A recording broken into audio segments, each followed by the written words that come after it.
स्वः तत्सवितुर्वरेण्यं भर्गो देवस्य धीमहि धियो यो नः प्रचोदयात्। ॐ शान्ति शान्ति शान्तिः। समादनीय महानुभाव, पुजारी योग्य मातृशक्ति, आयोजकगण सभी को सादर नमस्ते। परमपिता परमात्मा के महती अनुकंपा से हम कुछ योग विद्या संबंधित ही चर्चाएं कर रहे हैं।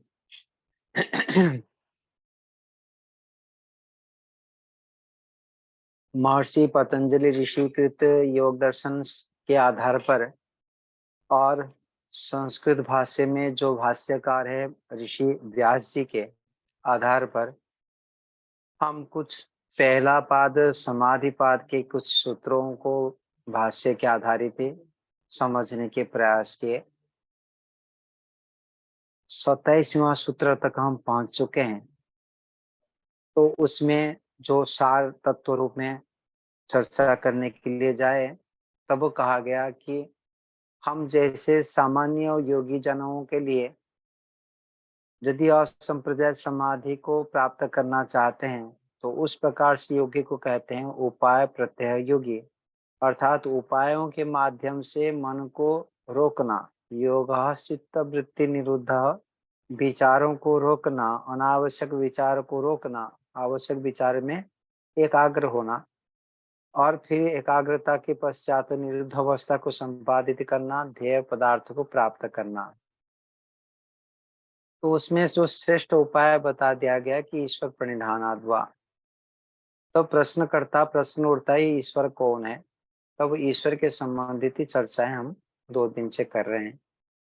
तो एक सूत्र बताया गया कि क्लेश कर्म विपाक आशैर अपरामुष्ट पुरुष विशेष ईश्वर। एक ईश्वर सत्ता है जो पुरुष विशेष है। हम जीवात्माएं पुरुष है और उन जीवात्माओं में विशेष जो पुरुष है चेतन पदार्थ है वह ईश्वर है, जिन्होंने क्लेश से संबंध रहित है, अर्थात अविद्या अस्मिता राग द्वेष अभिनिवेशन नहीं होता है जो हमारे पास में है, जो कर्म से रहित है, जो सकाम कर्म है अर्थात पुण्य कर्म पाप कर्म मिश्रित कर्म से रहित है जो हम करते हैं, और विपाक उन कर्मों का फल, जो कर्म करेगा तो फल भी मिलेगा जैसे हम जीवात्मा को मिलता है जाति है भोग, ऐसे कर्मों से रहित है। और कर्म करते हैं तो ज्ञान अनुभव पूर्वक फल को भोगते हैं तो उसका संस्कार बनता है हमारा। ऐसे ईश्वर का कोई कर्म नहीं फल नहीं तो उसके उसी प्रकार संस्कारों से आरूढ़ नहीं है। तो क्लेश कर्म विपाक आशय से अपरामष्ट। आज संसार में हम क्लेशित रहते हैं, कर्म करते हैं, फिर फल भोगते हैं, फिर संस्कार बनता है, फिर गलत कार्य करते हैं, फिर उसका क्लेशित होते हैं, दुखी होते हैं, फिर राग द्वेष के कारण से दुखी होते हैं, फिर हमने संस्कार बनता है, फिर कर्म करते हैं, ऐसे चक्र चलता रहता है। संस्कार कर्म फल, संस्कार कर्म फल, ऐसे हम भोगते रहते हैं। इन सभी चक्रों से रहित अपरामुष्ट जो पुरुष विशेष है, जो चेतन विशेष है, जो ज्ञाता विशेष है, जो सर्वत्र परिपूर्ण व्यापक है, वो ईश्वर है। सूत्र संख्या 24 में बताया। भाष्यकार बहुत चर्चा करते हुए बताने लगे ईश्वर का परिभाषा क्या है, ईश्वर किसको कहते हैं और ये कैसे इन सभी चीजों से पृथक है। फिर आगे बताते हैं कि तत्र निरतिशयम सर्वजीविजम, वह परमपिता परमात्मा सर्वज्ञ जो हम सोचते हैं उसका भी शीर्ष बिंदु में है, उससे बढ़कर के सर्वज्ञता किसी के पास नहीं है।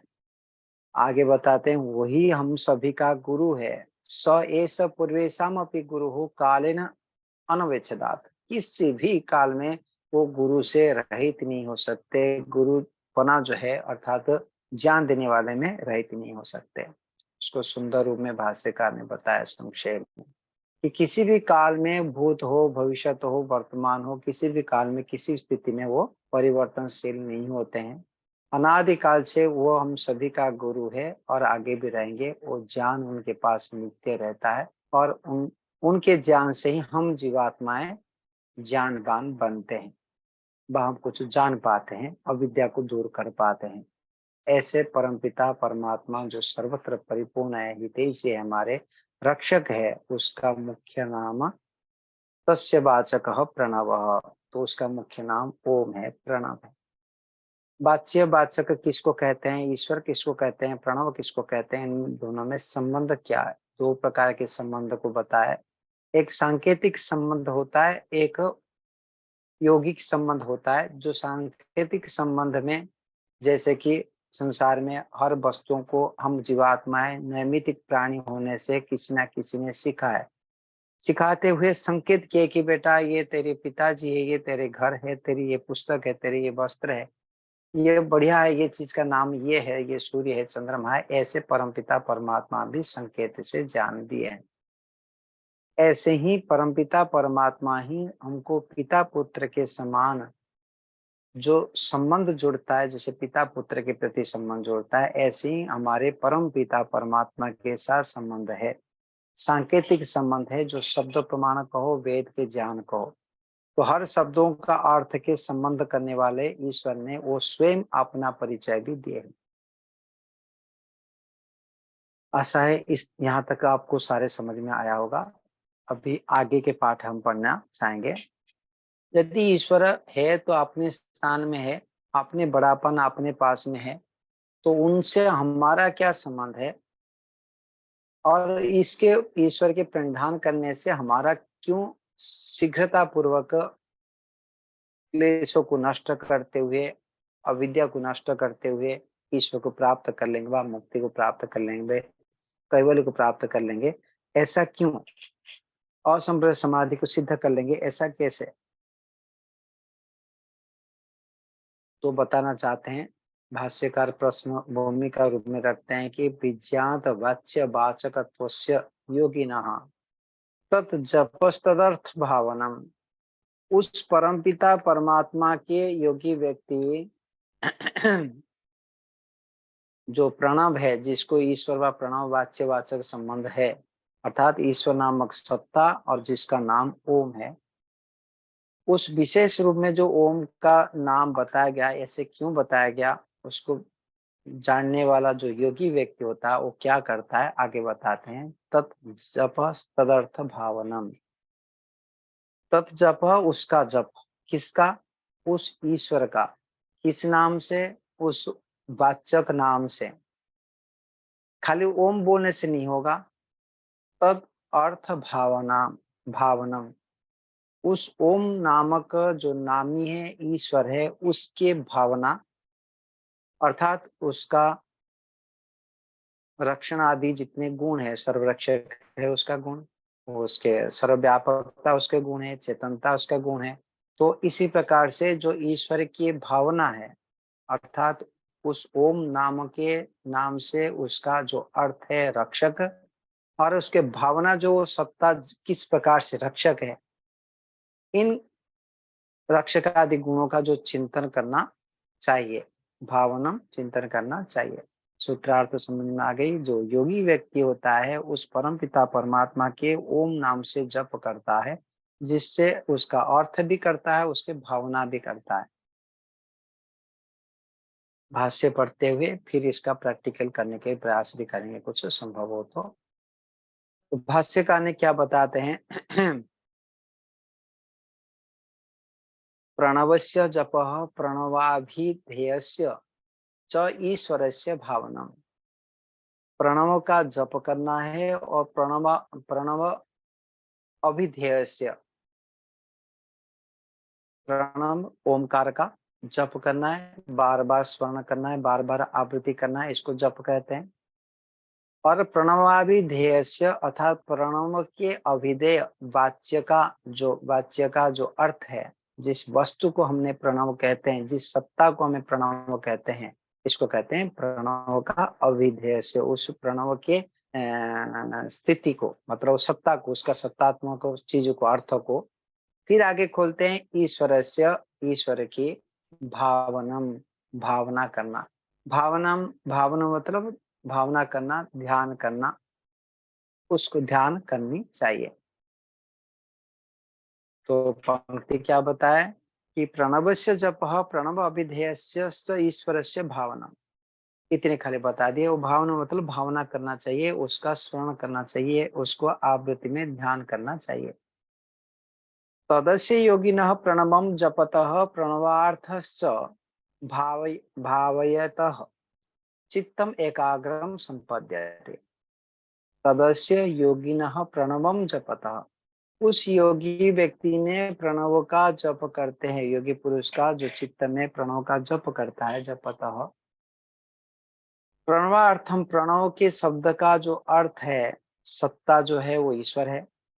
जो वाच्य ईश्वर नामक जो सत्ता है, सर्वत्र परिपूर्ण है, निराकार है।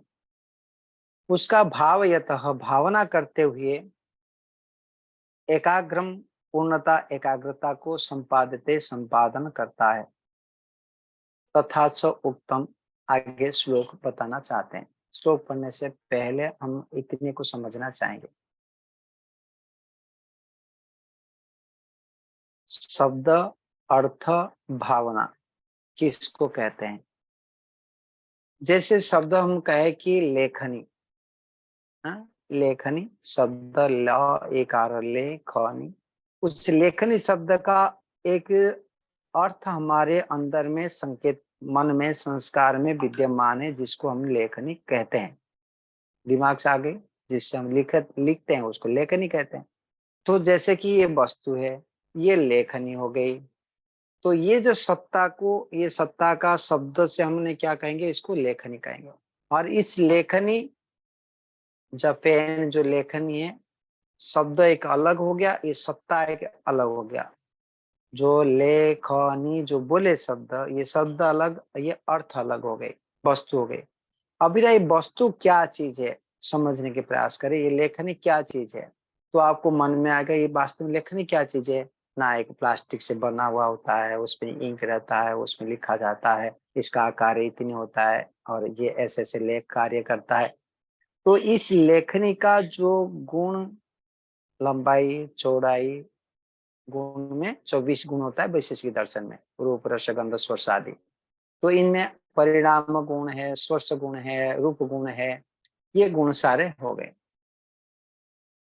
गुरुत्व गुण है और संयोग गुण है, इसमें सारे सत्ता में बहुत सारे गुण है। तो ये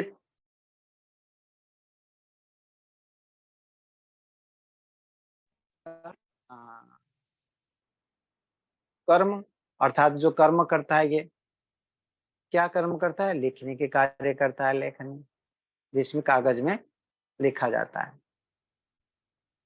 और एक होता है सामान्य विशेष समवाय, ये सब कुछ भावना में आ जाता है। अर्थात एक वस्तु को पहचान करने के जितने भी साधन है, उसको कहते हैं लेखन, ये है भावना।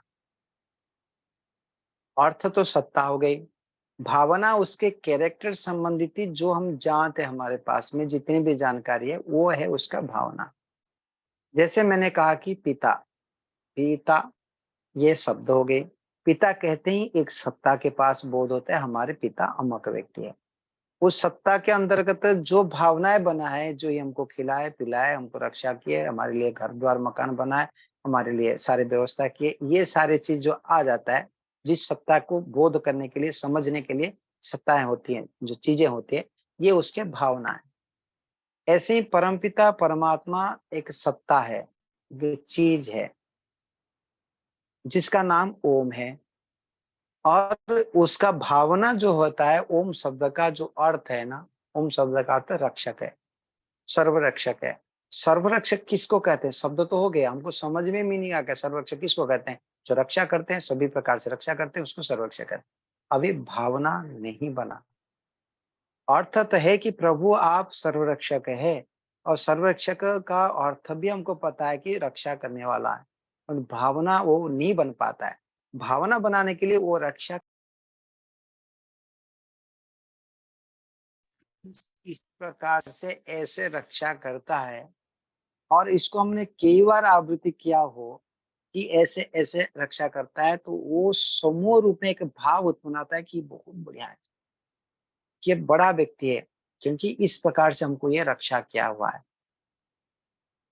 जैसे हम पिता कहते हैं, पिता का सारे धर्म उसके अंदर में छुपे हुआ आता है कि मेरे पिता सम्माननीय है, मेरे पिता मेरे को समर्पण करना चाहिए, मेरे को पैर छूना चाहिए, मेरे लिए पुजारी योग्य है।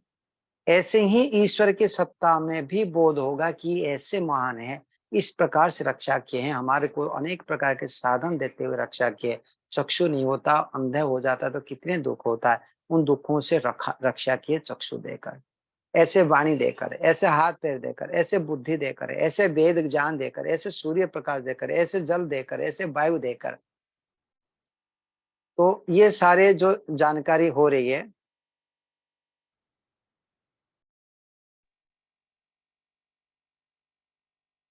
तो ये जानकारी करने वाला, जानकारी जो अनुभव होती है, इसको कहते हैं भावना।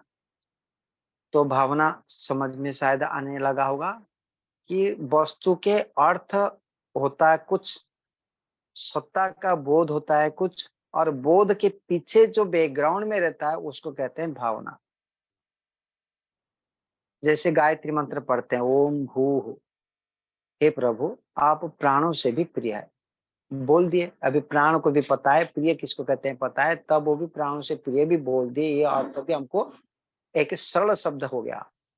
पुनरपि आप मन में पूछेंगे भाई प्राणों से प्रिय मतलब क्या है, अभी हमको सोचना पड़ जाएगा। ईश्वर प्राणों से भी प्रिय अर्थात मेरे जीवन भी चला जाए, जीवन शक्ति प्राण शक्ति उससे भी प्रिय, जीवन चला जाए तब भी ईश्वर मेरे लिए प्रिय, मेरे जीवन चला जाए ईश्वर को नहीं छोड़ूंगा, ये भाव है।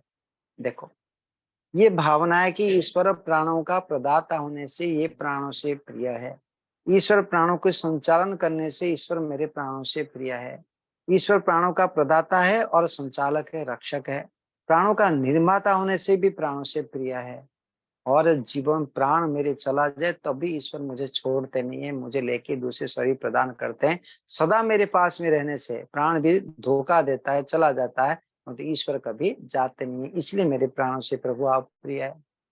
प्राण मुझे कभी दुख देता है, कभी सुख देता है, परंतु आप कभी भी मुझे दुख देने के प्रयास करते ही नहीं है। आपका हर समय आप मेरे हितैषी है, सदा हितैषी है, इसलिए मेरे प्राणों से प्रिय। ऐसे हम सोचेंगे तब वो भू शब्दों का उच्चारण करते हुए वो शब्द हुआ, अर्थ हुआ कि प्राणों से प्रिय, उसका भावना हो गई ये सारे, कि अपने इतने बढ़िया है, अपने ऐसे ऐसे प्रकार से हमारे रक्षा करते हैं, ये है भावना। तो यहाँ पर योगा महर्षि ने पतंजलि ऋषि के अर्थ को व्याख्यान करते हुए ऋषि व्यास जी ने उसको लिखते हैं कि जो जप करते हैं, जो जप बार बार आवृत्ति करते हैं, उस प्रणव का जप करते समय उस ईश्वर की सत्ता को लेते हुए उसका भावनम के साथ अर्थात भावना के साथ उस शब्द का अर्थ के जो भावना है वो भी करना चाहिए, उसको लेकर ध्यान करना चाहिए। तत् अस्य योगिनः चित्तम प्रणवस्य जपतः च, प्रणव अर्थम, प्रणव का जो अर्थ है उसका भावना भावयतः भावना करते हुए एकाग्रम, एकाग्र चित्तता को पूर्णतः एकाग्र चित्ता को संपादित करते हैं। तो परम पिता परमात्मा की अनुभूति निरुद्ध अवस्था में होती है, और यहाँ पर इस जप से एकाग्रता को संपादित करने के लिए कहा गया है। और उधर संप्रज्ञात समाधि में केवल आत्मा का अनुभूति होती है, ईश्वर की अनुभूति संप्रज्ञात समाधि में नहीं होती है, एकाग्र अवस्था में नहीं होती है, निरुद्ध अवस्था में होती है। फिर भी यहाँ कहा गया कि जप करते हुए प्रणव का अर्थ भावना करते हुए एकाग्रम संपद्यते, एकाग्रता को प्राप्त होता है। तो इसका मतलब क्या हुआ, परम पिता परमात्मा के जप करके एकाग्रता को सिद्ध किया जाता है। केवल जप से निरुद्ध अवस्था को संपादित होगा ऐसा नहीं है, कि वह एकाग्रता आदि के लिए संपादित करने के लिए भौतिक पदार्थों को चिंतन मनन किया जाता है ऐसा नहीं है, ईश्वर के ध्यान भी किया जाता है। प्रायतः कुछ संप्रदाय भी ऐसे हैं कि ईश्वर ध्यान से सिद्ध नहीं होते, ईश्वर अपने कृपा से ही अनुभूति कराते हैं, इसलिए ईश्वर की अनुभूति करने के लिए जप ध्यान एकाग्र करना कोई जरूरी नहीं है, कर्म करते रहो और कर्म के आधार पर ईश्वर आपको दर्शन दे देंगे। और दर्शन इस कलयुग में नहीं होता है, यहाँ मरने के बाद में होगा। ऐसे ऐसे अनेक कहानी आदि करते हुए दूसरी दिशा में दिया जाता है, परंतु स्वयं ऋषि यहाँ कहते हैं कि एकाग्र अवस्था में भी अर्थात चित्त को एकाग्र करने के लिए जप आदि करो। जप आदि जो है अर्थ भावना के साथ करो। तो ये बात को यहाँ रखें। आगे बताते हैं, तथा च उक्तम, और उसी प्रकार से कहा गया है। तो किसी विद्वान के श्लोक के माध्यम से यहाँ पर लिया गया है। स्वाध्यायात योगम आसीत योगात स्वाध्यायम आसते, स्वाध्याय योग संपत्त्या परमात्मा प्रकाशते इति। तो स्वाध्यायात, अभी स्वाध्याय कहाँ से घुस गए, तो ओम के जप चल रहा था और उसमें स्वाध्याय बता दिए। तो ओम के जप के साथ साथ स्वाध्याय को भी यहाँ पर लिया गया है। स्वाध्याय किसको कहते हैं? वेद और वेदानुकूल ग्रंथों का, शास्त्रों का अध्ययन। तो स्वाध्यायात ओम के जप को भी स्वाध्याय कहते हैं। इस आधार पर ही स्वाध्याय के अंतर्गत ओम का जप भी लिया गया। आप पुस्तक नहीं पढ़ पाते हैं किसी समय में, किसी स्थिति में, तब वो स्वाध्याय के संकल्प पूरा है, तब आप प्रणव का जप करिए, तो उसको भी स्वाध्याय कहा जाता है। तो यहाँ स्वाध्यायात का अर्थ वेदादि शास्त्र का अध्ययन से भी और ओम का जप से भी। तो परमपिता परमात्मा का मुख्य नाम ओम के जप से अथवा वेदादि सत्य शास्त्रों का अध्ययन से स्वाध्यायात योगम आसित, योग अर्थात समाधि का सिद्धि हो जाती है। आसित संपादित करे, सेवन करे, संपादित करे। योगात स्वाध्यायम आसते, और योग से अर्थात समाधि के संपादन से स्वाध्यायात अर्थात ओम का व वेद का व परम लक्ष्य तात्पर्य जो मनुष्य जीवन के लक्ष्य है उसका आसते, आसते अभ्यास करे व विचार करे, ये अर्थ है।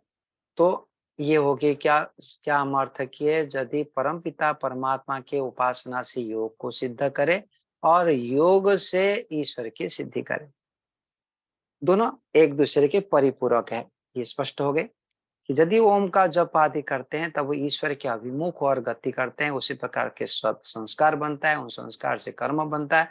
ऐसे होते हुए धीरे धीरे ईश्वर सर्वोपरि होता है और योग की सिद्धि होती है। और उस प्रकार से एकाग्र अवस्था को संपादित करना योग है। और इस योगाभ्यास से किसके ओर जाएंगे? सत्य की ओर जाएंगे। सत्य क्या है? ईश्वर है। संसार के हर वस्तु परिवर्तनशील है, असत्य गोचर है। तो इसलिए परमपिता परमात्मा एक सत्ता जो सत्य स्वरूप है।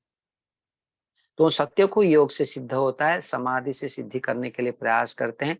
तो इसीलिए स्वाध्यायात आसते, योगात स्वाध्यायम आसते, और उस समाधि के संपादन से उस ओम परमपिता परमात्मा अथवा वेद के जो परम तात्पर्य जिसको कहते हैं स्वाध्याय, वो आसते, वो अभ्यास होता है, अभ्यास करे। स्वाध्याय योग संपत्तिया, इस स्वाध्याय और योग दोनों के संपत्ति से, उस दोनों के सामर्थ्य से परमात्मा प्रकाशते, परमात्मा का प्रकाश होता है। तो ओमकार के जप करना और एकाग्र अवस्था के लिए योगाभ्यास करना, आसन में स्थिर होते हुए आसन प्राणायाम प्रत्याहार धारणा ध्यान आदि करते रहना, इस योगाभ्यास करते रहना, तो ये दोनों कार्य करते हुए दोनों मिल करके स्वाध्याय और योग के संपत्ति से अर्थात सामर्थ्यता से उस परम पिता परमात्मा के प्रकाश होता है। महान भाव संस्कारों का खेल है। संस्कार के जो हमारे अंदर में विद्यमान अविद्या संस्कार है, संसार को सर्वोपरि मानना, संसार में सुख मिल जाएगा, संसार नित्य रहेगा, संसार ही मेरी अपना है, मेरे अधीन संसार है, ये शरीर मन बुद्धि आदि मेरा है, संसार मेरा शरीर, ये सब कुछ आ जाता है। तो ये सारे जो अविद्या के ढेरे सारे पड़ा है, ये क्या है? संस्कार ही पड़ा है, ये जानकारी दूषित संस्कार है। इन संस्कारों को दूर करने के सामर्थ्य किसके पास में है? विदेश से व्यक्ति आके तो करेंगे नहीं, तो हमको ही करना है। इसके लिए विद्या परमपिता परमात्मा दिए हुए हैं, जो अभी हम अध्ययन कर रहे हैं। तो ये बताना चाहते हैं कि स्वाध्याय भी करेंगे, वेद को, दर्शन को, उपनिषद को, वैदिक ग्रंथों को, जो मुक्ति को दिलाने वाले ग्रंथ है उसको अध्ययन करेंगे। परमपिता परमात्मा का जप करेंगे, ईश्वर के अस्तित्व को स्वीकार करेंगे, वो सर्वोपरि मानते हुए स्वीकार करेंगे, तो उसी प्रकार संस्कार बनेगा। वो संस्कार की मात्रा अधिक हो जाएगा, तब हमने एकाग्र अवस्था से निरुद्ध अवस्था को प्राप्त करेंगे और निरुद्ध अवस्था में परमपिता परमात्मा का अनुभव कर पाएंगे। तो सूत्र संख्या 28वां में ये कहने लगे कि जप करना चाहिए। अष्टांग योग के अंतर्गत कोई कहे कि भाई अष्टांग योग को बताया गया, जो यम नियम आसन प्राणायाम प्रत्याहार धारणा ध्यान समाधि, यहाँ कहाँ जप है? तो जप तो यहाँ बताया नहीं गया है, तो कैसे आपने कह रहे हैं कि जप करना चाहिए? के बाद संध्योपासना महर्षि दयानंद जी ने बताया कि संध्योपासना करो, तो मंत्र तो दिए, वहां तो कहीं नहीं बताया कि बार बार कोई मंत्र को पढ़ो। तो आप तो जप कहते हैं कि बार बार किसी वाक्य को आवृत्ति करना, तो ऐसे कैसे है भाई? कहीं तो लिखा नहीं है, और ये उधर से खाली लिखा है कि जप करना चाहिए। तो महानुभाव, जप का व्यवहार सभी शास्त्र में लिखा गया है, समझने में नहीं आता है, इसलिए हम समझ नहीं पाते हैं। तो जप तो व्यवहार काल में भी होना चाहिए। मैं तो कहता हूँ कि यदि कोई ऐसे कहे कि भाई ये मुझे वेतन दो, दिन भर की मेहनत मैं करूंगा और जप करूंगा, यहाँ पर बैठ के गायत्री मंत्र का जप करूंगा, मुझे 400 रुपया दो, तो वो भी जैसे खेती किसान को करने के लिए, खेती करने से लाभ दिखाई देता है, और हमने किसान के जो मजदूरी करते हैं उसको 400 रुपया दे के हम कोई खेत में काम कराते हैं, बिल्डिंग बनाने के लिए हमने श्रमिक को पैसा देते हैं। ऐसे तो आर्य समाजों में ऐसे भी होना चाहिए, लोगों को पैसा दे दे के भाई जप करो बैठाना चाहिए। आप बोलेंगे ऐसे क्यों भाई? ऐसे क्या है, उसमें क्या प्रोडक्शन होगा, क्या लाभ होगा जो जप करने से? जप में इतने लाभ है, विशेष करके परमपिता परमात्मा के मुख्य नाम के उच्चारण से, गायत्री मंत्र आदि जो मंत्र, वेद मंत्रों के उच्चारण से क्या लाभ है, वो हम सभी भलीभांति जानते हैं। केवल उस बंदे का, उस व्यक्ति का लाभ है ऐसा नहीं है, पूरा समाज के प्राणियों जगत में लाभ है। इसको भी समझने के लिए भी दर्शन पढ़ना पड़ता है, कोई विज्ञान तो कहेगा नहीं। अभी भी जो शब्द हमारे पास से, आपसे मेरे से आपके तक पहुंचता है ना, ये भी परमाणु जन्य है। ये भी कुछ हवा नहीं है, केवल हवा भी परमाणु है। कहने का अर्थ है ये भी एक चीज है, जो सत्व है, एक तत्व है वो। तो उसका प्रभाव, जैसे आज हमने अभी यदि डिस्को डांस सुनते हैं किंबा कोई राजसी की प्रवृत्ति को हम सुनते हैं, तो उसी प्रकार मन बनता है ना।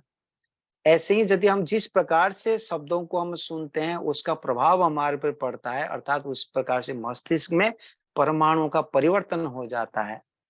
ऐसे ही वेद मंत्र को कोई जप करता है, ओम का जप करता है, उसमें परमाणु में परिवर्तन होता है, उसके शरीर में होता है, मस्तिष्क में होता है, अलग बात है, लेकिन इसका वाइब्रेशन में वायुमंडल में भी पड़ता है। कैसे? जैसे मैंने बता दिया, क्योंकि डिस्को डांस करता हो, म्यूजिक बाजता हो, तो हमारे चित्त क्या होती है, और कोई ओम का उच्चारण कहीं चलता हो, हमारे चित्त में क्या होती है, ये हम भेद जानते हैं। तो यदि समाज को सुधार करना हो, तब वो हमको हर स्थितियों में हर प्रकार के कार्य करना चाहिए। परंतु चलो ये बाह्य विषय हो गए। विषय हमारा चल रहा है कि स्वाध्याय करना और ओम का जप करने से हम परमात्मा का प्रकाश प्राप्त होता है, इसलिए जप करना चाहिए। और वह अष्टांग योग में भी है, उपासना पद्धति में भी है, इसको सिद्ध करना चाहते थे। अष्टांग योग में भी है। जैसे ईश्वर प्रणिधान कहा गया, ईश्वर प्रणिधान का अर्थ क्या है? ईश्वर को सब कुछ समर्पित करना। क्या एक मिनट के लिए, एक बार, दिन भर में 2 बार, ऐसा तो नहीं है ना। दिन भर ईश्वर के अस्तित्व को स्वीकार करते हुए, ईश्वर सर्वोपरि मानते हुए, उसके गुण कर्मों को चित्त में बनाए रखना, ये कैसे संभव है? तो हमको आवृत्ति करना पड़ेगा, बार बार आवृत्ति करना पड़ेगा, यही तो जप है। हे प्रभु आप यहीं पर विद्यमान है, आप मुझे देख सुन जान रहे हैं, ये क्या है? और है मुझे देख रहे हैं, जान रहे हैं, मेरे परम हितैषी मेरे अपना है प्रभु आप। ये सारे हमारे ये जप ही है। तो ये ईश्वर प्रणिधान के अंतर्गत जो यम के अंतर्गत आता है, तो वो उसमें भी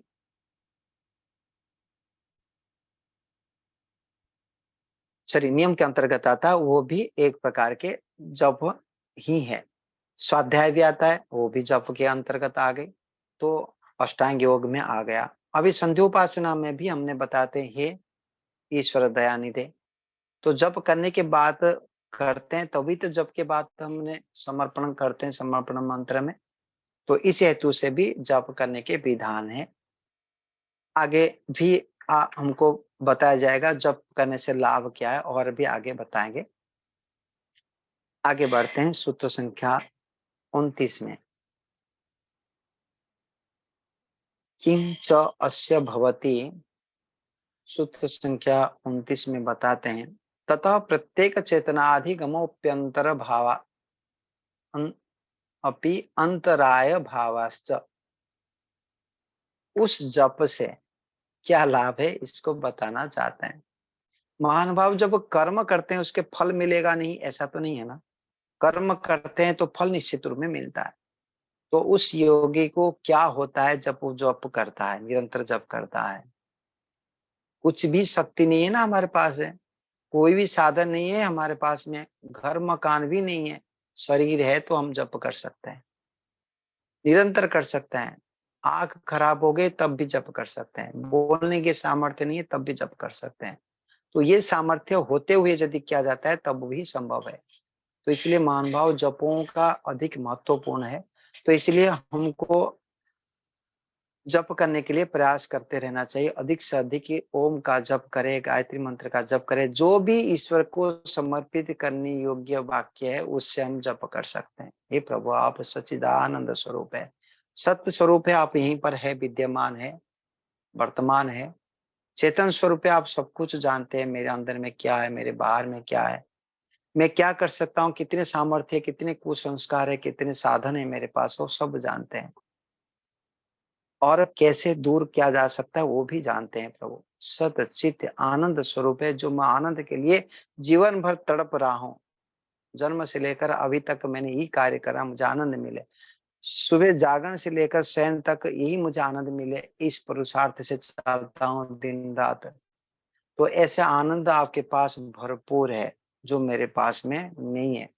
हे कृपा निधन प्रभु आप सच्चिदानंद स्वरूप है, मुझे भी आनंद प्रदान करे, यहाँ पर दुख सागर में ना रहकर आपको मैं प्राप्त करना चाहता हूँ, मुझे ऐसे शक्ति सामर्थ्य प्रदान करे। वो ईश्वर से बातचीत करना। फिर वो ओम का उच्चारण किए, फिर इस भावना, ये सर्वरक्षक प्रभु आप सच्चिदानंद स्वरूप है, आप मुझे, आप सत स्वरूप है, चेतन स्वरूप है, आनंद स्वरूप है, मुझे रक्षा करे। ऐसे बार बार आवृत्ति करना ही जप है। तो इस जप से क्या प्राप्त होता है उसको सूत्रकार कहते हैं, तथा प्रत्येक चेतना अधिगम अपि अंतराय भावाश्च। उस ईश्वर प्रणिधान से, अभी तथा में आपने ईश्वर प्रणिधान लो कि बात जप लो, कोई बात नहीं, दोनों एक ही चीज है भाव में। तो ईश्वर प्रणिधान से तथा में वहां ईश्वर प्रणिधान लिया जाएगा, प्रकरण ईश्वर प्रणिधान से चल रहा है, तो उससे सीधे ले लेंगे ईश्वर प्रणिधान से। प्रत्येक चेतन अधिगम, चेतन कौन है? परमात्मा। अधिगम अनुभूति करना, उस चेतन, प्रत्येक चेतन अर्थात उस परम चेतन जो परमात्मा है उसका साक्षात्कार होता है। अपि अर्थात जीवात्मा का भी, इस ईश्वर प्रणिधान से ईश्वर का भी और हमारा भी, दोनों का च, ये क्या होता है? साक्षात्कार होता है। परमात्मा का साक्षात्कार होता है और अपने का भी साक्षात्कार होता है, अपि में लेंगे। और क्या होता है? ये इतने भी नहीं है, अंतराय अभाव, और अंतराय जो है, विघ्न है, जो बाधक तत्व है, आज किसी लिए बाधक है? हम अविद्या है इसलिए बाधक है, बीमार है इसलिए बाधक है, शक्ति सामर्थ्य नहीं है इसलिए बाधक है, बुद्धि नहीं चल रहे इसलिए रोजगार नहीं कर पाते, ये बाधक है। ये तो अंतराय हमारे भाषा में, शास्त्र में कहेंगे अभी अंतराय क्या है। तो जो अंतरा है, जो बाधक तत्व है, जो विघ्न तत्व है, वो सारे अभाव हो जाता है। मतलब कि किसको उल्लू बना रहे हैं ये दर्शनकार। तो थोड़ी सी नास्ती भाव रखते हैं तो कहेंगे भाई ओम का जप करने से बीमार हट जाएगा, हम बुढ़ापा कभी नहीं आएगा, आंख खराब नहीं होगा, कान खराब नहीं होगा, मरेंगे नहीं क्या। ऐसे नास्तिक विचारधारा वाले व्यक्ति भी कह सकते हैं, जो थोड़ी सी बुद्धिमान है वो विचार भी कर लेते हैं, तो विचार करके सत्य को स्वीकार करने के प्रयास करते हैं। तो यहाँ किस बात को बताना चाहते हैं, जो विघ्न है, रोग आदि विघ्न है, व्याधि स्त्यान ये सारे आएगा अभी सूत्र में, सूत्र संख्या 30 में आएगा। तो ये जो अंतरा है उस अंतरा को दूर करते हैं, भाष्यकार बताएंगे, आगे चलेंगे, समय है हो जाएगा।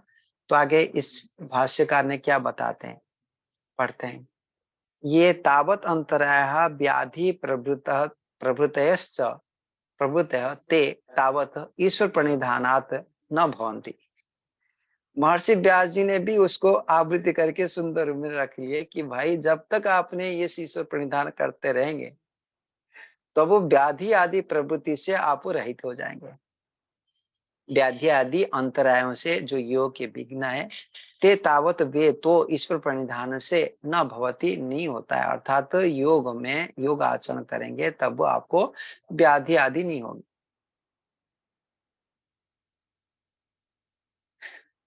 ये सोचेंगे कि ये कैसे बात है, थोड़ी सी सूक्ष्म है, समझने के प्रयास करेंगे, क्योंकि विज्ञान के बिना हम समझना भी नहीं चाहते। सत्य तो बात यही है, हम जितने भी जानते हैं आज विज्ञान को सत्य मानते हैं, और कोई शास्त्र को कोई वो सत्य नहीं मानते हैं। इतने जो विज्ञान है, वो जो आधुनिक विज्ञान कहते हैं वही सत्य मानते हैं। चलो उसके आधार पर चलते हैं कि ईश्वर प्रणिधान करने से हमको दुख कष्ट आदि नहीं होगी, अर्थात रोग आदि से बाधित नहीं होंगे। महर्षि दयानंद सरस्वती को भी हम देख सकते हैं, मृत्यु की स्थिति में थे, तब वो उस समय में भी भयंकर कष्ट होता था, तब भी वो दुखी नहीं हो रहे थे, ओ आ नहीं कर रहे थे। तो व्याधि तब होता है जब शरीर में वात पित्त कफ का असंयम रहता है, तो व्याधि होता है, रोग बनता है। तो रोग का असंयमता के कारण क्या रहता है, अविद्या रहती है, जानकारी नहीं है। जानकारी क्यों नहीं, क्योंकि वेद वेदानुकूल ग्रंथों को हम अध्ययन नहीं किए, और कुछ जानकारी भी है तो वो उसका अभ्यास नहीं है। तो इसी कारण से भक्ष्य अभक्ष्य पदार्थों को जानते हुए भी अभक्ष्य वस्तु को हमने भक्षण कर लेते हैं। इसलिए भी दिनचर्या ठीक नहीं करते, ब्रह्मचर्य ठीक नहीं है, विश्राम ठीक नहीं है। तो आदि आदि जो भी हमारे अपने त्रुटि के कारण से ही बीमार होता है, कि वह वायुमंडल दूषित है, दूसरे व्यक्ति ने कुछ कर लिए, जो भी हानि हुई, ऐसे होता रहता है। अभी रहा कि ईश्वर प्रणिधान करने से, जप करने से इन व्यापार बीमार आदि ठीक हो जाएगा, जो ऋषि कहते हैं। वो कितने दूर सत्य हम परीक्षण करते हैं। जब वो ईश्वर प्रणिधान की बात को भी हम समझ लेते हैं कि ईश्वर प्रणिधान से परम पिता परमात्मा एक सत्ता है, चेतन सत्ता है, जो सर्वत्र परिपूर्ण है, सर्वोपरि है, इस सारे संसार के मालिक है, स्वामी है, जिसके अधीन हम सेवक परम जीवात्माएं हैं, जो चेतन है, अपरिणामी है, अप्रतिसंक्रम है, जो शुद्ध है, ऐसा हम है। हम कोई 6 फीट वाला नहीं, 5 फीट वाला नहीं, हमने कोई आकार वाला नहीं, कोई परमाणु जन्य नहीं है। कोई हमारे को जला नहीं सकता, कोई काट नहीं सकता, कोई फेंक नहीं सकता, कोई दुखी करा नहीं सकता, मतलब काट पीट नहीं हो सकता, छोटा बड़ा नहीं हो सकते। ऐसे मैं आत्मा हूं प्रभु, आप उस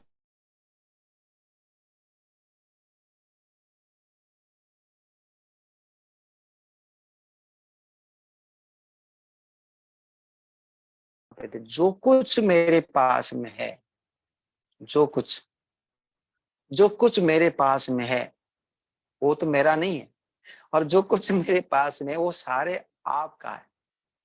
वो शरीर बोलो, मन बोलो, बुद्धि बोलो, सम्मान बोलो, प्रतिष्ठा बोलो, पुत्र बोलो, पत्नी बोलो, घर बोलो, मकान बोलो, जितने भी साधन मेरे पास में है, ये प्रभु आपका है। आपका है, मुझे प्रयोग करने के लिए दिए हैं, मैं प्रयोग करूंगा। जिसके लिए प्रयोग करने के लिए दिए हैं उसके लिए प्रयोग करूंगा। उसका हानि लाभ आदि आप जानते हैं, मैं इसका दुरुपयोग नहीं करूंगा। यही तो ईश्वर प्रणिधान है। यदि ईश्वर प्रणिधान यही है, सत्य है कि मैं आत्मा स्वरूप हूँ, प्रभु आप मेरे आप पिता है, माता है, गुरु है, श्रेष्ठ है, जो कुछ मेरे पास है सब वो आपका है। आपके साधन को मैंने प्रयोग करता हूँ, आपको पूछ पूछ के करूंगा, आप जैसे बताया वैसे मैं करूंगा। इसका हानि लाभ आप जानते हैं, ना इसको मैंने बनाया हूं, ना इसका मैं नियंत्रण पूर्ण रूप में कर पाता हूँ।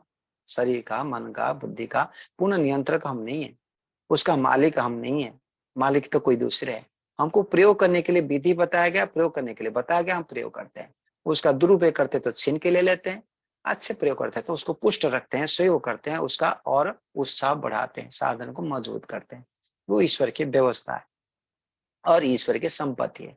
ऐसे मान के जब व्यवहार करता है योगी व्यक्ति, तब वो अपने को जैसे वस्त्र हमारा होता है ऐसे ही शरीर को मानता है।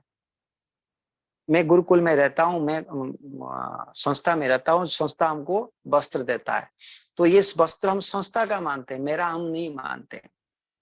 और संस्था एक फट जाएगा दूसरे दे देता है, एक खराब हो गई दूसरे हमको दे देता है, तो इसलिए हम इसलिए चिंता नहीं करते हैं। और फट गई तो फट गई, मेरे क्या हानि हो गई, जड़ पदार्थ है, नष्ट होने वाला है, नष्ट होगा ही, ऐसे हम मानते हुए जब व्यवहार करते हैं, इसके फट जाने से हमको कोई कष्ट बाधा नहीं होता है। जो मानता है कि मेरा है, ये कभी नहीं फटेगा, कभी पुराना नहीं होगा, ऐसे मूर्ख व्यक्ति जो मानते हैं तो वो दुखी होता है कपड़ा फटते ही। पर जो मानते हैं ये फटने वाला चीज है और बहुत सेवा दे दिया और ये चीज ही ऐसे फटने वाला है, फट जाए तो कोई समस्या नहीं है, तो ऐसे व्यक्ति को वो वस्त्र दुखी नहीं कराता है। ऐसे ही जब वो योगी व्यक्ति को जानता है कि शरीर अपरिवर्तनशील है, ये बीमार के घर है, बीमार के भरा पूरा ये दुनिया में कोई एक बंदा नहीं होगा जो पूरा स्वस्थ है। स्वस्थ उसको ही कहेंगे जो आत्मा में स्थित रहता है, वह स्वस्थ है। जो शरीर को अपना नहीं मानता है, शरीर को ईश्वर के मानता है, वही स्वस्थ है। कहने का भाव है कि जब वो ईश्वर प्रणिधान से, ईश्वर से समर्पित रहते हैं और बड़े योगी जो असंप्रज्ञात समाधि को सिद्ध करता है, वो तो पूर्ण रूप में ईश्वर के आनंद को निरंतर भोगता है। तो इस स्थिति में उस शरीर आदि को अपना न मानने के कारण से, अपने से पृथक मानने के कारण से उसको कष्ट नहीं होता। तो इसका मतलब रोग न होना, अर्थात शरीर को सदुपयोग करते हुए जानबूझ के रोगाग्रस्त नहीं करता है योगी व्यक्ति। दूसरे व्यक्ति की उसका सदुपयोग करने के कारण से शरीर उसको उसको स्वस्थ रखता है, परमाणुजन्य उसको फल के रूप में यथार्थ देता रहता है। इस पर दो हो गया। तीसरी चीज है कि मान के चले किसी के कारण से बिगड़ भी गया हो, प्राणों के माध्यम से कि हमारे कई दूषित कर्मों के कारण से कुछ भी हो, तब भी वो दुखी नहीं होता, अपने अस्वस्थता से रहित नहीं होता। वो स्वस्थ रहता, अपने में ही स्थित रहता है, वो शरीर में वस्त्र के समान उसको बाहर ही रखता है। आशा है आपको समझ में आया होगा। तो ये है विज्ञान। तो परम पिता परमात्मा के उपासना करने से व जप करने से, ईश्वर प्रणिधान करने से, ईश्वर की अनुभूति करने से ये सारे लाभ होती है। पूज्य स्वामी सत्यपति जी ने अपने योग दर्शन भाष्य पुस्तक में अच्छे प्रकार से सुंदर रूप में रखे हैं कि ये जो है जप करने से लाभ क्या है, ईश्वर प्रणिधान करने से लाभ क्या है, अनेक लाभ रखे हैं उसमें। तो सैद्धांतिक दृष्टिकोण से आप देखें, जब वो शरीर को पृथक मानते हैं, ईश्वर सर्वोपरि मानते हैं, तो सब कुछ लाभ ही लाभ है। इनके ऐसा नहीं रहेगा, शुद्ध कर्म करेंगे, शुद्ध ज्ञान होगा, शुद्ध उपासना में रहेंगे और उसमें तीनों ऐसा से रहित होंगे और जो अपने जो मुख्य कर्तव्य है उसको ठीक ठीक करेंगे, ईश्वर सर्वोपरि मानेंगे, जितने साधन है उसका सदुपयोग करेंगे, आदि अनेक लाभ होता है। तो आप पढ़ लेंगे, उसमें स्वामी सत्यपति जी ने 12 तथ्य लिखे हैं, 12 बिंदु रखे हैं। आगे बढ़ते हैं योग दर्शन के आधार पर। सूत्र संख्या 29। जो आप सूत्रकार ने बता दिए कि भाई ये अंतराय का दूर होता है, ये अंतराय क्या है, ये प्रश्न उठना स्वाभाविक ही थी कि ततः प्रत्येक चेतना अधिगम हो अपि अंतराय अभावाच्च, अभावश्च, जो अभाव होता है इस बात को रखे हैं यहाँ पर। अच्छा, इसका भाष्य नहीं पढ़े ना?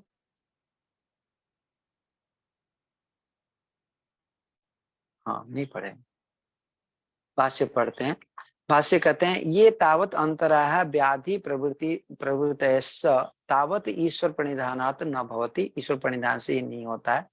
स्वरूप दर्शनम दर्शनम अपि अस्य भवति, और परमपिता परमात्मा के स्वरूप और अपना स्वरूप का दर्शन भी हो जाता है। यथा ईश्वरः पुरुषः शुद्ध प्रसन्नः केवलः, जैसे परमपिता परमात्मा प्रभु आप उस पुरुष है और शुद्ध स्वरूप है, आज सारे संसार में व्यापक रूप में बने हुए हैं और शुद्ध स्वरूप है, प्रसन्न है, कोई कष्ट नहीं, कोई बाधा नहीं, संसार में कुछ भी होता है स्वयं भी करते नहीं, करने वाले दोषी व्यक्ति करते हैं, विधर्मी व्यक्ति धार्मिक व्यक्ति को नाश करना चाहते हैं और नष्ट करते हैं, तब भी ईश्वर विचलित नहीं होता है, दंड तो देगा, विचलित नहीं होता है, दुखी नहीं होता है, पीड़ित नहीं होता है। यथा ईश्वर पुरुष शुद्ध प्रसन्न केवल, केवल मतलब किसी से अटैचमेंट नहीं है, अनुपस अनुपसर्ग तथा अयम अपि, मैं भी बुद्धे प्रतिसंवेदी यह पुरुष इति एवं अधिगच्छति, इस प्रकार से बुद्धि में प्रतिसंवेदी, इस प्रकार से जान में अनुभूति करता है उस योगी व्यक्ति कि जैसे परमपिता परमात्मा स्वयं शुद्ध स्वरूप है और कोई दुख नहीं, कोई बाधा नहीं है, और यथा ईश्वर पुरुष शुद्ध प्रसन्न केवल, तो जैसे ईश्वर शुद्ध स्वरूप है, शुद्ध किसको कहते हैं जी, ये भी जानना जरूरी है। शब्द तो जानते हैं, भावना नहीं जान पाते हैं। शुद्ध कहते हैं किसको, ये भी शायद कुछ व्यक्तियों के भाव में समझ में आया होगा। सब जानते हैं शुद्ध किसको कहते हैं, लेकिन कभी सोचे नहीं। तो शुद्ध इसको कहते हैं जैसे कि दूध, दूध जो है शुद्ध है, अर्थात दूध में पानी नहीं मिलाया गया है, इसको शुद्ध दूध कहते हैं। तो गोमूत्र भी शुद्ध है, कि मूत्र है और गोमूत्र है, शुद्ध है क्योंकि इसमें मिलावट नहीं। गोबर भी शुद्ध है, इसमें मिलावट नहीं। तो ऐसे ही रक्त भी शुद्ध है, इसमें मिलावट नहीं, तो इसको भी शुद्ध कहते हैं। अर्थात जिस अपवित्र पदार्थ अशुद्ध पदार्थों को भी शुद्ध कहा जाता है, जो प्यूरिटी, जिसमें कोई मिलावट नहीं, जो स्वरूप जैसा है उसी स्वरूप का, यदि उसी स्वरूप में जिसका नामकरण जिस स्वरूप के लिए बताया गया उस स्वरूप में यदि विद्यमान रहता है, उसको शुद्ध स्वरूप कहते हैं, उसका शुद्ध कहते हैं, शुद्धता है कहा जाता है, ये सही है। परंतु आत्मा के लिए शुद्ध उसको कहते हैं कि जो सात्विक पदार्थ प्रधान होता है वो आत्मा के लिए शुद्ध है। सत्ता रूप में शुद्ध परिभाषा अलग, आत्मा के लिए सात्विक पदार्थ जो है वो शुद्ध पदार्थ है, और सात्विक पदार्थ जैसे खून हड्डी मांस मल मूत्र आदि वो अशुद्ध पदार्थ है। तो यहाँ पर जो बात आई कि परम पिता परमात्मा शुद्ध स्वरूप पवित्र स्वरूप, अर्थात तो जैसा वह स्वरूप है वो कभी भी परिवर्तन नहीं होते, जैसे आज है कल भी वैसे रहेंगे, परसों भी वैसे थे, कभी तिल के मात्र भी परिवर्तन नहीं होते जीवात्मा। ऐसे जीवात्मा भी शुद्ध स्वरूप है, अपने स्वरूप में कभी परिवर्तन नहीं होते हैं। शरीर अशुद्ध स्वरूप है, उसमें परिवर्तनशील है, कार्य पदार्थ अपरिवर्तनशील है जितने भी। तो यहाँ पर कहते हैं जैसे ईश्वर जो है वो शुद्ध स्वरूप है, प्रसन्न है, कभी दुखी नहीं होते हैं, अविद्यादि क्लेश से रहित होने के कारण से दुख से रहित है, केवल है, अन्य पदार्थ से वो मिश्रित नहीं है, अपरिणामी है। इसी प्रकार से अनुपसर्ग अर्थात निर्विकार है, उनको जाति आयु भोग के प्राप्त नहीं होता है कि कभी शरीर मिल जाए, कभी आयु वृद्धि हो जाए कम हो जाए, भोग अधिक हो जाए कम हो जाए, ऐसा नहीं है। तो जातीय भोग रूपी उपसर्ग से रहित है, अनुपसर्ग फिर अर्थात निर्विकार है, कोई विकार नहीं है उसके अंदर में। तथा वैसे ही यह में जो जो बुद्धे हैं, बुद्धे मतलब यहाँ पर बुद्धि का हम क्या अर्थ लेंगे, बुद्धेश प्रतिसंवेदी अर्थात बुद्धि से होने वाले प्रतिसंवेद, अर्थात ज्ञान से होने वाले, ज्ञान का जो संवेदन है, ज्ञान का जो अनुभव है, उस अनुभव करने वाला अयम में जीवात्मा अपि भी पुरुष पुरुष है। मैं जो ज्ञान से अनुभव करने वाला हूँ, उस ज्ञान को मैं यदि सही से सलामत कर लूं, तब वो मैं भी शुद्ध अनुभूति अपने आप को कर सकता हूँ।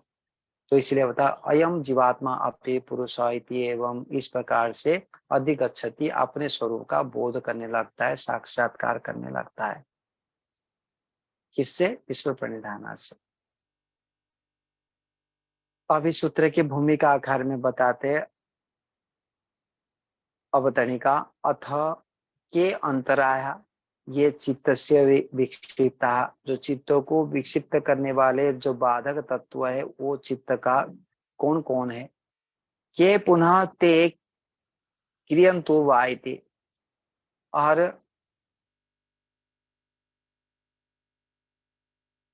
वो अंतराय कौन कौन से हैं और वो चित्त के विकसित अवस्था को कैसे करने वाले हैं, और के पुनः ते, फिर से वो अंतराय कौन कौन जो है वो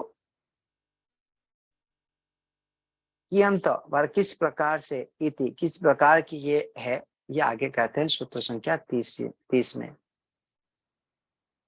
9 प्रकार के बताते हैं। व्याधि, स्त्यान, संशय, प्रमाद, आलस्य, अविरति, भ्रांति दर्शन, अलब्ध भूमिकत्व, अनविस्थितत्वानि चित्त विक्षेपास्ते है अंतरायः।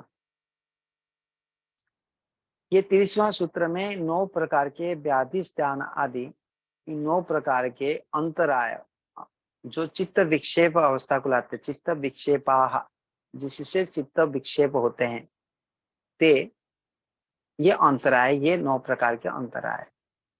तो व्याधि जो कहते हैं, जो धातु रस आदि है, इंद्रिया आदि है, उसमें कहीं दोष हो गई, विषमता आ गई। हाँ, सत्वर स्तंभ से बना हुआ है, तो कहीं उच्च नीचे हो गया, प्राणों से संचालित हो रहा है, तो उसमें कोई उच्च नीचे हो गया, तो ये व्याधि होती है। स्त्यान अर्थात अच्छे कर्म करने की अप्रीति, सत्य सत्य कर्म, जो यथार्थ कर्म करने की रुचि नहीं होना, इसको कहते हैं स्त्यान। फिर संशय, हर विषय को संशय रहना, किसी में निर्णय नहीं ले पाना, कुछ विशेष ज्ञान का अधूरापन रहने के कारण से दोनों पक्ष, 2 रास्ता दिखाई देना, अर्थात 2 प्रकार के परस्पर भिन्न भिन्न ज्ञान होना, जिसमें एक पदार्थ का निश्चित नहीं कर पाना, ये संशय कहते हैं। ये भी बाधक तत्व है, गति नहीं कर पाएंगे जीवन में।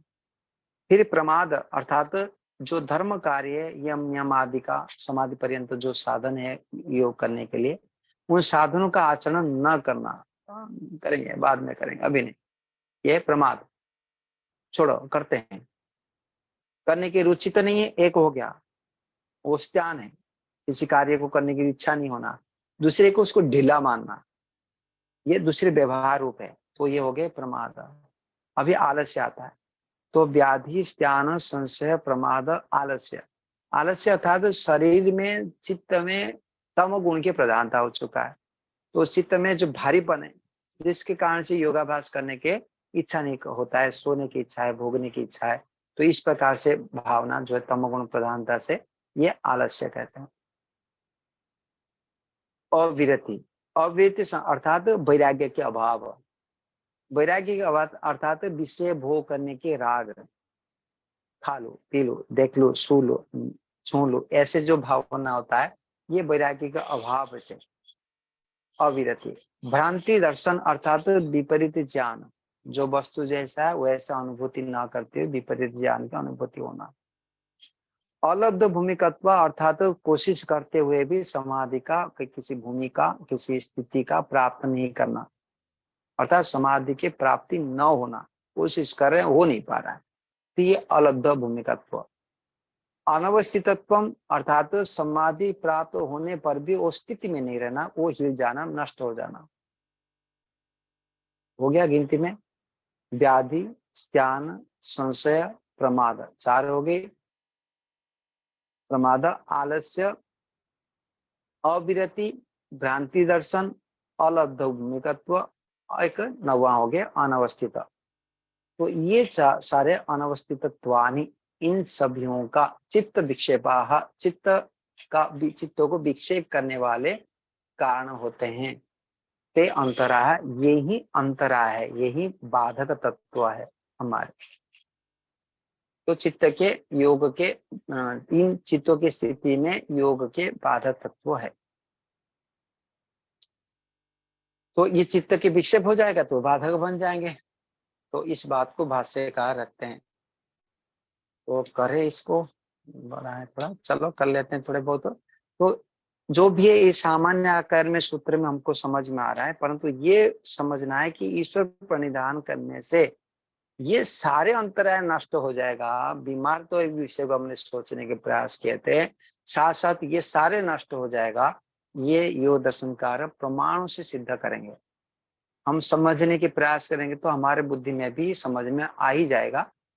इतने बड़ा पावरफुल है ईश्वर के उपासना करने से, ईश्वर के ध्यान करने से, ईश्वर का जप करने से, ईश्वर का प्रणिधान करने से, ईश्वर को सर्वोपरि मानने से। ये कहने के तात्पर्य था। तो 9 बज चुका है, तो आप लोगों का कोई संशय हो, शंका हो तो पूछ सकते हैं। किसी के मन में कोई शंका हो तो पूछ सकते हैं। कल आचार्य प्रद्युम्न जी का व्याख्यान रहेगा बाबा रामदेव जी की गुरु जी का। किसी के मन में कोई शंका हो तो पूछ लीजिए, हाथ उठा दीजिए अपना। नहीं तो कुछ आगे बढ़ाना है तो बढ़ा दो।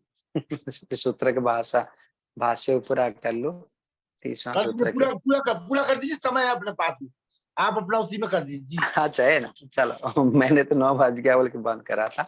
चलिए भाष्य बताते हैं। नव अंतराय है चित्त से विक्षेपा। ये 9 प्रकार के अंतराय है जो चित्त को चंचल बना देते हैं। अब ये ध्यान दे, चित्त को चंचल बनाना ही दुखदाई है। प्रायतः चित्त को चंचल बनाने से बताते ये कितने आलस्य प्रमादी व्यक्ति है, थोड़ी सी चंचल तो बन जा, धीरे धीरे बोलता है, थोड़ी तो एक्टिव बन जा। तो हमने प्राय एक्टिव बनाने के लिए स्कूलों में बच्चों को भेजते हैं, और एक्टिव बनाने के लिए हमारा चलता है। वो एक्टिव क्या है ये समझने की चीज है। तो एक्टिव होने के लिए चंचल मस्तिष्क बनना वो हानिकारक है। एक्टिव बनने के लिए अर्थात अपने चित्त में लक्ष्य को रखते हुए बिना आलस्य प्रमाद में उसके गति करना, ये एक्टिव है। ना कि अनेक प्रकार के विचार को ले आना मन में, वो एक्टिवनेस नहीं है। रास्ता में गति करते हैं तो एकाग्र अवस्था में रास्ता में क्या क्या विघ्न हो सकता है, उन बातों को मन मस्तिष्क में रखते हुए उस रास्ता की गति संबंधित विचार को बनाए रखना, वो यथार्थ है, वो एकाग्रता है। इसमें एक्टिवता यही है कि इसमें सारे लक्षण को बुद्धि में वो रख रहा है। ध्यान पढ़ते समय जो ध्यान से पढ़ना है, एकाग्र चित्त में पढ़ना, उसको कहते हैं। तो पढ़ते समय जो आगे पीछे का संबंध को लाते हुए इस विद्या में ही मन को रखना, जिस प्रकार शैली से पढ़ने से स्वर्ण हो पाएगा, जिस प्रकार से वस्तुओं के संबंध को जोड़ पाएंगे, अर्थ भावना के साथ पढ़ेंगे, उस प्रकार से भाव में एकाग्रत रहते हुए स्वाध्याय करना, इसको कहते हैं एक्टिव। ना कि खाली पढ़ लिए और मन में कोई दूसरे विचार आता है, वो नहीं। तो एक्टिव रहना अर्थात चंचलता और एक्टिव में अलग है। एकाग्रता अवस्था में निरंतर पुरुषार्थ बनाए रखना, ये यथार्थ है। परंतु अनेक विषय में कभी इधर कभी उधर, कभी उधर कभी उधर विचार करना, वो विक्षिप्त है। विक्षिप्त मतलब पागल है, यहाँ पागल का अर्थ नहीं है। विक्षिप्त मतलब एकाग्रता को बीच बीच में टूट जाना, अर्थात स्थिति का नाम है, अर्थात चंचल अवस्था है। तो अंतराय चित्तस्य विक्षेप, यहाँ पर विक्षेप कहा गया, ये बाधक तत्व है। स एते चित्त वृत्ति भी भवति। इस प्रकार से ये चित्त के वृत्तियां ही होते हैं। एतेषाम अभावे न भवन्ति पूर्वोक्त चित्त वृत्तयः। और इस अंतराय के अभाव हो जाने पर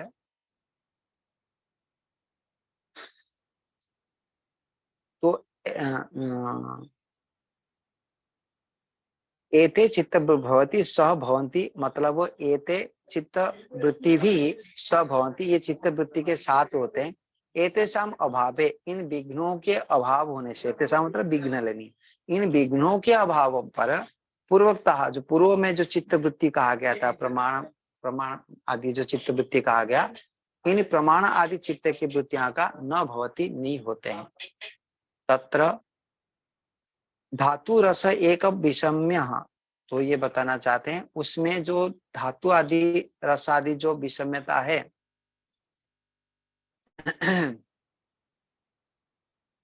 तत्र व्याधि, व्याधि धातु रस करण विषम्य, जो उसमें जो व्याधि शब्द कहा गया है वो जो है धातु, नवधातु है, और रस जो शरीर के अंतर्गत जो रस है, और कर्ण अर्थात इंद्रिय है, इनमें विषमता है। इन विषमता को कहते हैं व्याधि। तो सामान्य कर्म भाष्यकार ने बता दिए व्याधि किसको कहते हैं। नौ धातु की विषमता हो जाए, कि जो रस आदि है शरीर में, जल कण है, तो उनमें विषमता, कहीं कुछ अटक गया, किसी अधिक हो गया, कहीं कम हो गया, गर्मी ठंडी आदि जो होता है ये सारे। और इंद्रिय में दोष आ गए, तो इस इंद्रिय अर्थात गोलोक में दोष, इसको कहते हैं व्याधि। स्त्यानम अकर्मणीयता चित्तस्य, चित्त में कोई कर्म करने की इच्छा न होना, ये स्त्यान है। संशय उभय कोटि स्पृग विज्ञानम स्याद इदम एव न एवं स्यादिति।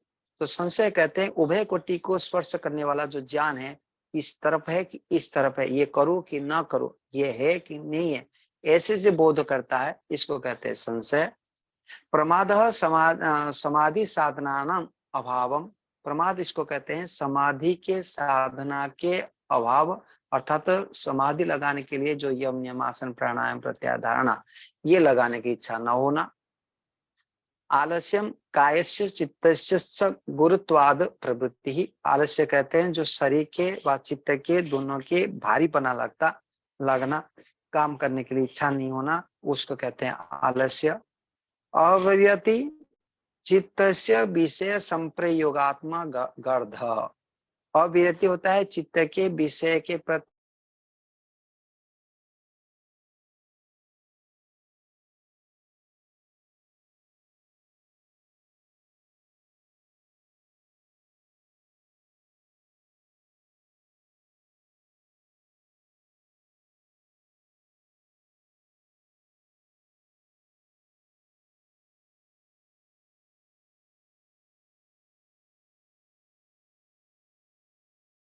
समाधि भूमि है अलाभ, और अलब्ध भूमि का अर्थ है समाधि के भूमि को प्राप्त ही नहीं करते, कभी कभी समाधि लगता ही नहीं हमको, पुरुषार्थ कर रहे हैं, ध्यान कर रहे हैं, उपासना करते हैं, समाधि नहीं लग रहा है, ये भी ईश्वर पर निधान के, ये भी हमारे चित्तों को विक्षेप करने वाले हैं।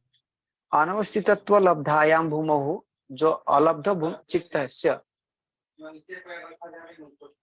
जो अलब्ध भूमि का अलब्ध चित्त से विषय संप्रयोगात्मा, ये तो हो गया अलब्ध भूमि का अर्थात जो भूमि को प्राप्त करते हुए, अलब्ध भूमि का तो समाधि भूमि अलाभ हो, ये हो गया।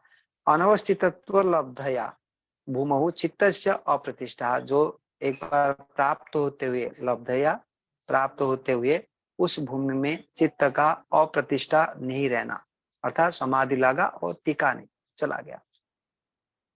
समाधि प्रतिलंभे ही सती तद अवस्थितम स्यात् इति, तो समाधि के प्रतिलंभे, समाधि के प्राप्त होते ही रहता है नहीं है, और उस स्थिति में ना रहना, ये अलब्ध भूमि का था। एते चित्त विक्षेपा, इस प्रकार से चित्त की विक्षेप है। नवः योग मलाह, योग प्रतिपक्षा, ये योग के मल है, बाधक तत्व है, कीचड़ है, गंदगी है। कौन है ये? व्याधि, स्नान, संशय, प्रमाद, आलस्य, अविरति आदि। तो योग मलाह, योग प्रतिपक्षा, योग के शत्रु है, योग अंतराय, ये योग के बाधक तत्व है, इति अविधीयन्ते, इस प्रकार से समझना चाहिए। सूत्र संख्या 31वां में उसका और जो बाधक तत्व के कुछ दोष है उसको भी रखे हैं। दुख दुर्मनस्य अंग मेजयत्व श्वास प्रश्वास विक्षेप सभुव, तो इस प्रकार से ये भी बाधक तत्व है, उसको भी उपविघ्न आकार में रखा गया है। दुख, जो आध्यात्मिक दुख, आदि भौतिक दुख, आदि दैविक दुख, और दुर्मनस्य अर्थात ये उपविघ्न आकार में बताया गया। उपविघ्न आकार में जो दुख हो गया, और दुर्मनस्य अर्थात जो श्वास प्रश्वास के जो इच्छा पूर्ति न होने पर चित्त की जो क्षोभता है, क्षोभ आना, इसको कहते हैं दुर्मनस्य। अंग मेजत्व, अंगों का कंपन होना। फिर श्वास प्रश्वास, श्वास जो प्राणायाम करते समय इच्छा के विरुद्ध जो श्वास प्रश्वास गति कर लेता है, तो श्वास का जो अंदर आना, इसको श्वास कहते हैं। प्रश्वास कहते हैं जो बाहर आना, अंदर से बाहर निकलना। इसके विक्षेप स्वभुव, इन विक्षेपों के साथ साथ भी होता है। तो ये भी नव विघ्न के साथ साथ ये उपविघ्न भी है। तो वो भी इससे संपन्न हो पाएगा, किससे? ईश्वर प्रणिधान से। तो इसको सूत्र संख्या 32 में बता दिए, तत्प्रतिषेधार्थम एक तत्व अभ्यास। ये व्याधि को उपविघ्न को, विघ्नों को और उपविघ्न को ये विनाश करने के लिए एक तत्व परमपिता परमात्मा जो ईश्वर है उसको ही अभ्यास करो, उसका ही पुनः पुनः चिंतन करो, जप करो। तो ये सूत्र संख्या 32 में बता दिए। ये समापन किए कि व्याधि आदि को दूर करना है।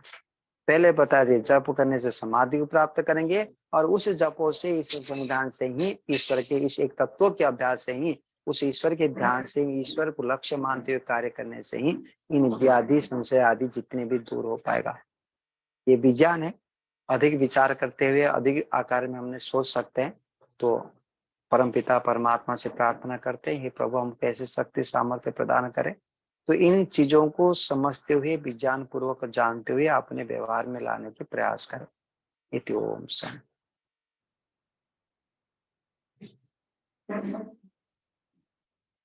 जी, और किसी का कोई प्रश्न हो किसी इसके कुछ बाद तो पूछना? पूछ सकता है।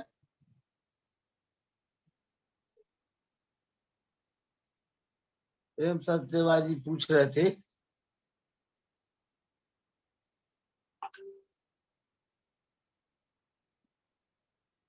जी प्रेम सत्यवा जी पूछ लीजिए। प्रेम सत्यवा जी जी ओम धन्यवाद पूछ जी। लीजिए। हाँ आचार्य नमस्ते जी सादर प्रणाम। अभी आपने जी जो सूत्र संख्या 30 में स्त्यान स्त्यान शब्द है, हाँ स्त्यान, इसको जरा जी बताएं, समझ नहीं आया क्या है इसका। हाँ। तो व्याधि स्त्यान, स्त्यान में संस्कृत भाषा में ऋषि ने बताया, स्त्यान का अर्थ जो बताया 30वां में भाष्यकार ने बताया क्या है? विक्षेपा व्याधि स्त्यान, स्त्यान अकर्मणता चित्तस्य। शब्द सरल है। स्त्यानम अकर्मणता चित्तस्य, चित्त में काम करने के लिए, कर्म करने के लिए अनिच्छा होना, अर्थात उस संबंधित संस्कार न होना। धर्म के संस्कार नहीं है तो धर्म कर्म करने के लिए प्रवृत्ति नहीं बनेगा। तो हम कौन है, ये शरीर किस लिए मिला है, क्यों मैं यहाँ मनुष्य जन्म प्राप्त किया हूँ, इस विचार को जो कभी किया नहीं होगा तब उसको कर्म करने की इच्छा नहीं बनेगी, धर्म कार्य करने की इच्छा नहीं होगी। तो ये कर्म करने की इच्छा न होना, चित्त में कर्म करने की इच्छा न होना, तो ये तब हो पाता है कि धर्म कर्म करने से सुख होता है, धर्म करना चाहिए, इसका प्रयोजन मनुष्य जन्म के प्रयोजन है। ये बातें हमको कोई सिखाए नहीं, हम जाने नहीं, उसका संस्कार न्यून है व नहीं है। इसको कहते हैं जो स्त्यान, अर्थात कर्म करने में आलस्यता, आलस्यता तो नहीं कहे में इच्छा न होना, प्रवृत्ति नहीं होना। स्त्यानम अकर्मणता चित्तस्य, चित्त के अकर्मणता, कर्म करने के अनिच्छा, ये समझना चाहिए। प्रमाद में भी तो यही कुछ है।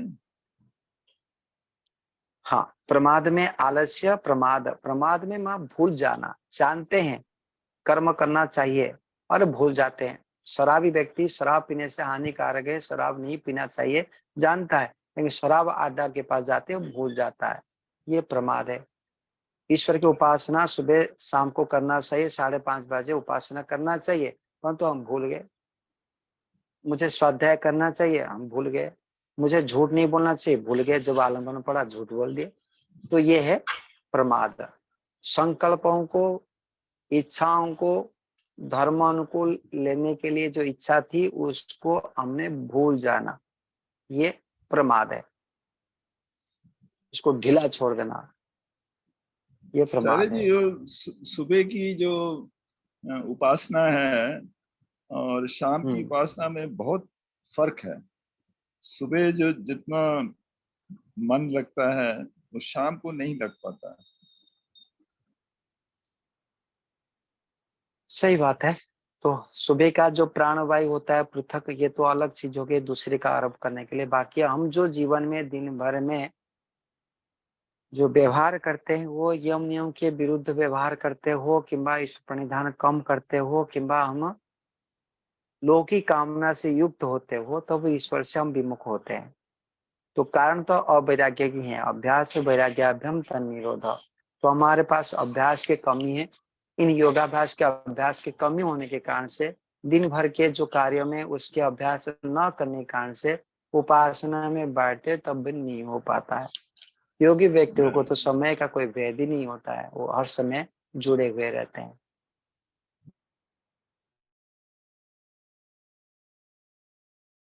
वो आ जाते हैं या कुछ और बात है? शाम तक जो आदमी जो है बिल्कुल। हाँ हाँ, ये देखो, ये 9 पदार्थ बाधा तत्व सभी में हमारे विघ्न है।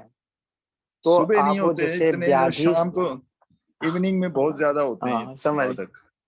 जी जी। तो जो रजोगुणों के प्रभाव से बा जो भोग के किंबा ऐसनाओं के पूर्ति के लिए जो कामना पूर्वक हमने कर्म किए दिन भर में, तो उसके संस्कार मात्रा बढ़ गया और धर्म के संस्कार न्यून हो गई। तो कौन सा में दोष आएगा? व्याधि के बाद स्त्यान आया। तो उस समय जो प्रातः काल में हमने सो के उठने के बाद में रजोगुण के प्रभाव मस्तिष्क में, गोलक में इतनी नहीं थी, तो इसी कारण से सत्वगुण प्रधान था, इसलिए स्त्यान नहीं थी। और अभी जो शाम को हमको स्त्यान आ गई, अर्थात कर्म करने की इच्छा नहीं है, धर्म करने की इच्छा, संस्कार न्यून पड़ा है। तो इसको केवल मात्र वैराग्य अभ्यास से ही संपूर्ण किया जा सकता है। तो इसको इसको स्त्यान ही परिधान कहेंगे, से जो उपाय, जो जो हाँ रजोगुण आ स्त्यान की जाता है, कमी, हाँ जी, जो रजोगुण आ जाता है वो जी स्त्यान ही कहेंगे, है जी। हाँ। ऐसे ऐसे शब्द तो नहीं प्रयोग करना चाहिए, रजोगुण आ जाता है स्त्यान, इतने कहना चाहिए कि चित्त में किसी भी कारण से, रजोगुण से कारण से भी हो सकता है, तमोगुण के कारण से तो प्रमाद होगा, आलस्य होगा, जी। रजोगुण के कारण से ही कहना उचित रहेगा। और संस्कार की कमी कहना वो यथार्थ लगता है मुझे। अच्छा, एक एक शब्द है वो पूछना आपसे। 25वें सूत्र में जो व्यास ऋषि जी की यत्र काष्ठा पंक्ति है। प्राप्ति ज्ञानस्य स सर्वज्ञा,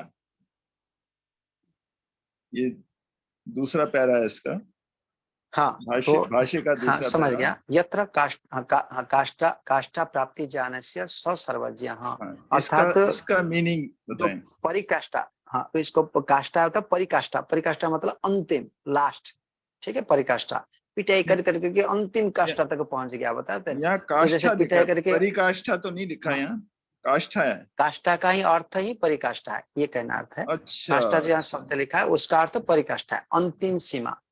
तो ओके यत्र ओके। काष्ठा अर्थात यत्र परिकाष्ठा प्राप्ति, जाने से ज्ञान का सर्वज्ञ, वो ज्ञान का सर्वज्ञता है, अंतिम, उससे बढ़ करके और कोई हो नहीं सकता, ये बात है। ये परिकाष्ठा नहीं परिसमाप्ति लिखा जिसको था, कहते हैं। इसलिए मेरे को कुछ हाँ वो हुआ हाँ, कि कोई ये बात नहीं, काष्ठा परिकाष्ठा में क्या डिफरेंस। समान है। ठीक यहाँ है। पर ऊपर में भी आया है, अस्थि हम्म, काष्ठा प्राप्ति ही सर्वज्ञ विजय, ऐसे ही वो काष्ठा मतलब अंतिम, जी ऐसे जी। मानना आइए चाहिए। शांति पाठ हो जाए। ठीक है जी, बहुत बहुत धन्यवाद आचार्य जी। धन्यवाद, सबको धन्यवाद, सबको, आप सभी को भी धन्यवाद। फिर मिलेंगे कभी, ठीक है, धन्यवाद। शांति अंतरिक्ष शांति पृथ्वी शांति आकाश शांति केदार शांति वनस्पतय शांति वृक्ष देव शांति ब्रह्म शांति सर्व शांति शांति देव शांति काम शांति देवी ओम शांति शांति शांति। जो बोले सो का सत्य नाट में एकदम सीधे गुरु का प्रजानंद की जय हो गया सब नास्ती की जय हरि आज्ञा पतन श्री चंद्र की जय ये सासुरी के चंद्र की जय राम की जय स्वामी सदानंद की जय स्वामी आत्मानंद की जय भारत माता की जय गौ माता की रक्षा हो कर आज समाज अमर रहे देश की ज्योति करते हैं। ओम का घंटा उच्चारण आदियों के नाम पर भारत तो समझो अभियान की कड़क पहले का प्रकाशन